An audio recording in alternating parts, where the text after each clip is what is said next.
जय सद्गुरुदेव। श्रीमद् भगवत गीता का अध्याय 8 अक्षर ब्रह्मयोग के कुछ प्रमुख अंश। श्री भगवान ने कहा, परम अक्षर ब्रह्म है। अपना स्वरूप अर्थात जीव आत्मा अध्यात्म नाम से कहा जाता है तथा भूतों के भाव से को उत्पन्न करने वाला जो त्याग है वह कर्म के नाम से कहा गया है।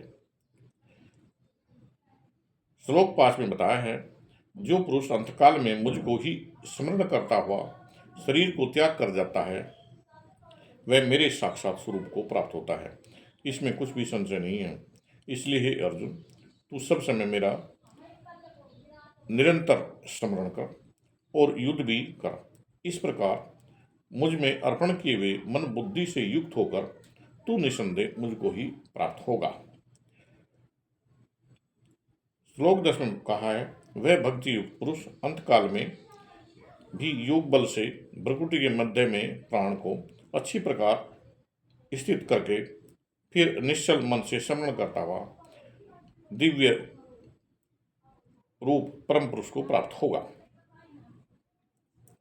आगे कहा है, सब इंद्रियों के द्वारों को रोककर तथा मन को हृदय में स्थित करके फिर उस जीते हुए मन के द्वारा प्राण को मन में स्थापित करके परमात्मा संबंधी योग धारण में स्थित होकर जो पुरुष ओम इस एक अक्षर रूप ब्रह्म को उच्चारण करता हुआ शरीर को त्याग कर जाता है वह ब्रह्म पुरुष को प्राप्त होता है, अर्थात उसको परम पुरुष गति मिल जाती है। श्लोक 15 में कहा है, परम सिद्धि को प्राप्त हुआ महात्मा जन मुझको प्राप्त होकर दुखों के घर एवं क्षणभंगुर पुनर्जन्म की प्राप्त नहीं होते। हे अर्जुन, ब्रह्मलोक पर्यंत सब लोग पुनरावृत्ति में हैं, परंतु हे कुंती पुत्र, मुझको प्राप्त कर पुनर्जन्म नहीं होता, क्योंकि मैं कालातीत हूँ और यह सब ब्रह्मादि के लोक काल द्वारा सीमित होने से नित्य हैं। श्लोक 17 में कहा है, ब्रह्मा का जो एक दिन है उसको 1000 चतुर्योगी तक अवधि वाला और रात्रि को भी 1000 चतुर्योगी की अवधि वाला जो पुरुष तत्व से जानते हैं वे काल के तत्व को जानते हैं। अर्जुन, जब तू ओम का और मेरा नाम का और रूप का और रूप आराधना की कुंजी है, वह पुरुष परम गति को प्राप्त होता है। अर्थात कहा है, अर्जुन, जब तो तू ओम का कर और ध्यान मेरा कर,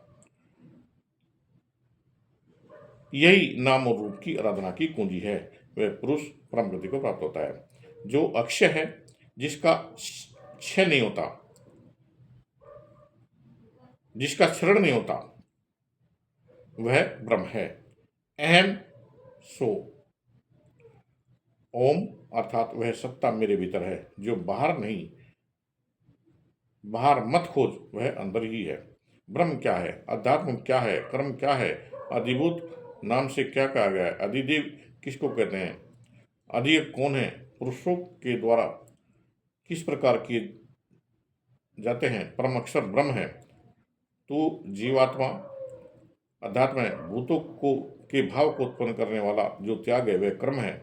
उत्पत्ति विनाश करने वाले सब पदार्थ अधिभूत हैं। हिरण्य पुरुष प्रजापति अधिदेव है, शरीर में अंतर्यामी, रूप में अधिगम्य है। अध्याय 9, इसमें 1 से 34 श्लोक है जो राजगुह्य योग से जाना गया है। इसमें बताया गया है, वे उस विशाल स्वर्ग लोक को भोगकर पुण्य अक्षीण होने पर मृत्यु लोक को प्राप्त होते हैं। इस प्रकार स्वर्ग के साधन रूप तीनों वेदों में कहे गए सकाम कर्म का आश्रय लेने वाले और भोगों की कामना वाले पुरुष बार बार आवागमन को प्राप्त होते हैं, अर्थात पुण्य के प्रभाव से स्वर्ग जाते हैं और पुण्य क्षीण होने पर मृत्यु लोक आ जाते हैं, अर्थात अपने कर्मों के द्वारा पृथ्वीलोक में क्रम भोगते हैं और उसके द्वारा स्वर्ग और नरक भोगकर वापस भेजे जाते हैं। हे अर्जुन, स्त्री, वेश्य, शूद्र तथा पापी, योनि, चंडाल आदि जो भी कोई भी हो, वह मेरी शरण आकर परम गति को प्राप्त हो जाता है। श्लोक 34 में कहा है, मुझ में मन वाला हो, मेरा भक्त बन, मेरे को पूजने वाला हो, मुझको प्रणाम कर, इस प्रकार आत्मा की मुझ में नियुक्त करके मेरे प्राण होकर तो मुझको ही प्राप्त होगा। जय सद्गुरुदेव।